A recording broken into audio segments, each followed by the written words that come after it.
Olá, gente, tudo bom? É bom estar com vocês de novo aqui no nosso discipulado, a mordomia da contribuição, ok? Meu nome é João França, você já nos conhece, seja bem-vindo a esta aula de hoje. Esta aula vai tratar de um tema muito interessante que é o uso ou a abordagem bíblica do dízimo no Antigo Testamento. Este é um curso ministrado pela Igreja Presbiteriana de Riachão do Jacuípe, Bahia, onde eu sou ministro da Palavra e dos Sacramentos. Recentemente, em nossa igreja, nós tivemos uma série de exposições bíblicas em 2 Coríntios, capítulos 8 e capítulo 9, onde trabalhamos a graça da contribuição. Aqui nesta aula, ela é destinada a quem está fazendo discipulado para tornar-se membro da comunidade cristã, conhecida como Igreja de Cristo Jesus, Igreja Presbiteriana de Riachão do Jacuípe. Mas também este curso ele pode ser utilizado por qualquer outra igreja cristã que queira aprender mais sobre essa doutrina e aprender mais sobre esses fundamentos que nós vamos passar aqui para vocês. Bom? Esse é um dos assuntos que muitas igrejas fiéis se silenciam por causa de uma propaganda nefasta realizada pelas igrejas neopentecostais. Estas igrejas elas tendem a oferecer uma propaganda negativa da contribuição, dizendo que a contribuição ela deve ser sempre de tudo que você possui, porque Deus vai te restituir quantas vezes mais forem necessárias. Essa abordagem acaba fazendo com que pastores e igrejas deixem de falar sobre o tema de maneira bíblica e de maneira aberta, com coerência. O segundo problema é que muitos pastores podem ser interpretados como legislando em causa própria. Algumas pessoas pensam que os estudos direcionados sobre esse tema têm a ver com o bem-estar do pastor da igreja. Na verdade, quando os pastores fiéis à palavra de Deus tentam orientar sobre isso, é porque devem seguir e querem seguir aquele título da Escritura que diz que devemos ensinar todo o desígnio de Deus às nossas igrejas, às nossas ovelhas. E assim partimos deste princípio. Mas acredito que o terceiro maior problema para tratarmos desse assunto, certamente, é o coração pecaminoso que nós carregamos. Porque esse coração pecaminoso, ele procura de todos os meios para se furtar da graça de contribuir com o reino de Deus. Nesse nosso estudo, nós vamos aprender um pouco mais sobre a graça da contribuição. Seguindo para Gênesis capítulo 14, versos 18 a 24, nós aprendemos o ensino de Abraão sobre o dízimo. Na verdade, o ensino de Abraão através da sua prática sobre o dízimo. Diz o texto sagrado, e Mequisedeque, rei de Salém, trouxe pão e vinho, e era este sacerdote do Deus Altíssimo. E abençoou e disse-lhe, bendito seja o Deus de Abraão, pelo Deus Altíssimo, ou seja, bendito seja Abraão pelo Deus Altíssimo, o possuidor dos céus e da terra. E bendito seja o Deus Altíssimo que entregou os seus inimigos nas tuas mãos. E Abraão deu-lhe o dízimo de tudo. E o rei de Sodoma disse a Abraão, dai-me a mim as pessoas e os bens, toma para ti. Abraão, porém, disse ao rei de Sodoma, levantei a mão ao Senhor, o Altíssimo, o possuidor dos céus e da terra, jurando que desde um fio até a correia de um sapato não tomarei coisa alguma de tudo que é teu, para que não digas eu enriqueci Abraão, salvo tão somente o que os jovens comeram, e a parte que toca aos homens que comigo foram, Aner, Escol e Manre, estes que tomem a sua parte. Então nós temos aqui um relato bíblico muito interessante sobre o dízimo, e que as pessoas elas tendem a ignorar esta passagem, ou tentam ludibriar esta passagem, ou até ignorar ela como um texto bíblico da palavra de Deus com segurança sobre o tema. A primeira questão que a gente precisa considerar é a questão do costume. Parece que Gênesis 14, 18 a 24 é a primeira referência bíblica ao que nós temos do dízimo na Escritura. A naturalidade da própria narrativa nos leva a crer que esse era um costume já estabelecido naquela região e naquela cultura. Agora, de onde e de quem Abraão teria aprendido a dar, a devolver, a entregar o dízimo? Não temos qualquer resposta na Escritura, na Bíblia Sagrada. Todavia, parece-nos que evidente que ele o fizesse instruído por Deus, assim como ele agiu em diversas situações em relação aos sacrifícios e os demais atos do culto por ele praticados. Então, talvez ele tenha recebido a instrução de Deus, Yahvé, o Deus da aliança, para que ele assim o procedesse. Mas olhando para a prática do dízimo na história, nós vamos ver exatamente, entender exatamente o que acontece ali para confirmar que aquilo praticamente era um costume. A prática do dízimo ela é tão antiga que podemos afirmar que é tão antiga quanto a própria raça humana. Os babilônios, os gregos, os romanos, os árabes, eles tinham o costume de pagar o dízimo, ou à divindade, ou a algum rei, um poderoso local. Grosse, o historiador sagrado, diz que o dízimo era reconhecido como uma porção devida a Deus desde as eras mais remotas da história da humanidade. Os cartagineses trouxeram de Tiro esse costume e pagavam os dízimos regularmente. Dídimo, de Alexandria, diz que os gregos tinham por costume consagrar o dízimo às suas divindades. Cresso levou Ciro a baixar um decreto pelo qual daria o dízimo a Júpiter. E o sábio Montacúcio diz que há exemplos na história de algumas nações que não ofereciam sacrifícios. Nós encontramos isso. Umas não há nos anais de todos os tempos nenhuma que não pagasse os dízimos. Então você pode encontrar nos anais da história alguma comunidade, algum grupo, alguma nação que não faz sacrifícios, não presta nenhum culto sacrificial. Porém, você encontrará na história todas as nações, de alguma forma, contribuindo, dando algum recurso que é chamado de dízimo para uma divindade ou para um rei. Isso é lembrado por Level no seu livro Treinamento na Mordomia. Isso nos leva para o nosso segundo aspecto sobre o texto que nós lemos. Primeiro, vamos observar os característicos do dízimo que Abraão praticou. Então, as pessoas estudam o dízimo e têm medo de falar sobre o dízimo, e as igrejas têm medo de ouvir sobre o dízimo, e há uma guerra sobre isso que é uma coisa assim absurda. Porém, nós vamos ver que, olhando para o dízimo de Abraão, nós vamos ver que primeiro que ele foi um dízimo voluntário. Ele não foi pedido por Melquisedeque. Melquisedeque não pediu a Abraão: Abraão, me dá o dízimo. Esse é o maior erro que a igreja ordina comete. Por exemplo, quando você estabelece na igreja, quando há de fato lideranças bíblicas e tudo mais, que só falta colocar uma faca, uma espada na goela do crente para que o crente dê o dízimo, como algo compulsório. Mas notamos que no texto que nós lemos, este ato de Abraão, ele foi oferecido de maneira espontânea por ele. Não foi exigido pela lei, porque Abraão viveu 400 anos antes da lei ser dada por Moisés. Então, primeiro, não estava ali vinculada a ideia de uma obrigação. E o Novo Testamento, como eu mencionei na nossa série de exposições sobre a graça da contribuição, nós vimos exatamente que não há nenhuma porcentagem, não há nada elecado nesse sentido de obrigatoriedade de maneira compulsória, de aplicar aquilo de maneira compulsória à comunidade. A segunda questão é que foi dado em reconhecimento da mordomia. Abraão, porém, disse ao rei de Sodoma: levantei minha mão ao Senhor, o Deus Altíssimo, o possuidor dos céus e da terra. Gênesis 14, 22. Foi o fato de Abraão reconhecer a propriedade divina sobre os seus bens que o levou a entregar o dízimo. Não foi ele olhando para as coisas que ele tinha dizendo que era dele, mas pertencia a Deus, pertencia ao Deus da aliança, o Deus do pacto. Enquanto o crente não se compenetrar dessa verdade, ele não entender essa verdade, não perceber essa verdade, ele terá sempre dificuldades para ser fiel nas coisas de Deus, inclusive nessa questão da entrega dos recursos que lhe vem à mão. E a terceira verdade que nós aprendemos aqui, o terceiro característico, é que o dízimo de Abraão foi um tributo de gratidão pela vitória. Gênesis 18, versículo 20, nos mostra exatamente esse aspecto. Dado como prova de reconhecimento das bênçãos divinas, o dízimo traz alegria ao coração do servo do Senhor.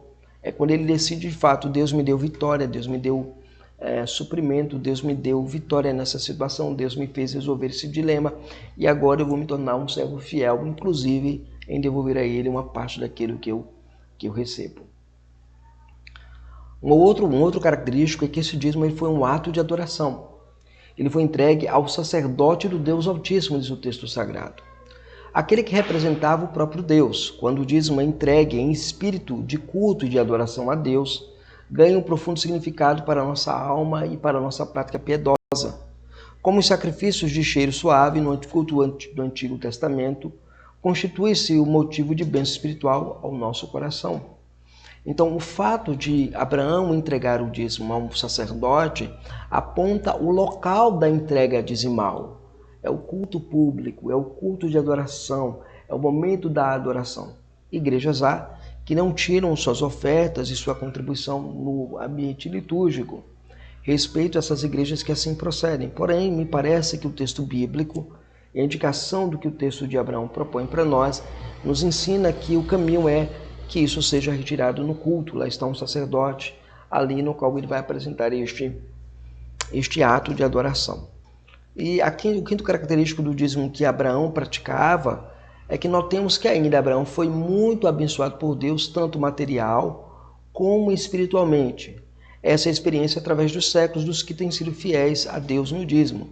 Veja, e esse é um outro aspecto que as pessoas ignoram como um todo, e aqueles que são contra o sistema dizimal acabam olhando isso aqui como sendo uma barganha com o ser divino ou alguma troca de favor. Não, a promessa que está vinculada a isso é porque Deus prometeu abençoar Abraão na medida que Abraão fosse prosperando. E essa bênção Abraão iria devolver a Deus aquilo que Deus havia dado a ele de maneira espontânea. Então, esta bênção, ela é material, porque Deus faz com que Abraão não tenha necessidade. Vai ter luta, vai ter dificuldade, vai ter provações, mas ele não vai passar necessidades, porque Deus vai prover. E a segunda, espiritualmente, porque ele vai aprender a confiar em Deus. Veja, não é simples você pegar e entregar o sistema dizimal, ou seja, entregar o seu valor correspondente ao dízimo, o valor que você acha que deve entregar à igreja de Deus, né? A menor receita, o menor padrão para um crente do Antigo Testamento era os 10%. Então, não é fácil você tirar os 10% e entregar, você ficar com 90% e tentar confiar na providência divina. Essa é a ideia, isso é um crescimento espiritual que acontece. Você recebe a bênção de Deus de ter o seu sustento, mas você também tem a bênção de Deus de confiar na providência e no cuidado dele, que ele vai providenciar para aquilo que você possa de fato continuar tendo intimidade com ele e provar ele naquilo que ele tem sido bom. Agora chegamos ao caso de Jacó. Jacó, o dízimo e a prática da adoração. Diz o texto sagrado, em Gênesis 28, de 18 a 22, então levantou-se Jacó pela manhã, de madrugada, e tomou a pedra que tinha posto como travesseiro e pôs como uma coluna por coluna, e derramou azeite em cima dela. Então ele começou a fazer uns preparativos para um culto, para uma adoração. Chamou o nome daquele lugar de Betel, Betel. O nome, porém, daquela cidade antes era Luz. Então ele está dando a origem ali do nome. Ali vai se chamar Betel, casa de El, casa de Deus. E Jacó fez um voto dizendo: se Deus for comigo e me guardar nesta viagem que eu faço, e me der pão para comer e vestes para vestir. Veja que interessante, né? A teologia da prosperidade, da teologia neopentecostal, ela afronta a teologia do dízimo exatamente aqui. Porque é nos dito aqui que ele pede não riquezas, ouro, prata, mas ele pede a Deus a subsistência diária, o pão de cada dia, a roupa, ou seja, que Deus supra as suas necessidades. Às vezes você faz um voto a Deus daquilo e daquilo outro, mas ignora que o fato de Jacó estar fazendo esse voto a Deus, ele está fazendo o voto a Deus não para ter grandes coisas, mas para ter o essencial, o básico, para a sua jornada e para o seu sustento e dos seus que lhe cercam.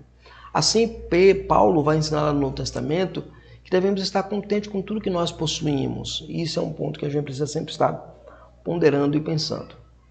E eu em paz tornar a casa de meu pai, o Senhor me será por Deus. Veja, ele ora a Deus, ele clama a Deus, ele vai dizer assim: o Senhor vai ser o meu Deus pelo resto da minha vida. O Senhor vai continuar sendo aquele que é e vai continuar sendo Deus da minha descendência. É claro que essa linguagem de Jacó reproduz a ideia da promessa inicial que ele ouvira do seu pai.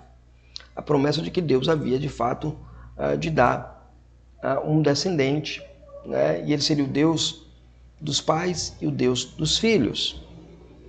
E esta pedra que tenho posto por coluna será a casa de Deus, por isso que chama Betel lá, E de tudo quanto me deres, certamente te darei o dízimo. De tudo, não de uma parte, mas de tudo. Do quê? Que vem de Deus. Veja o fluir do diálogo de Jacó.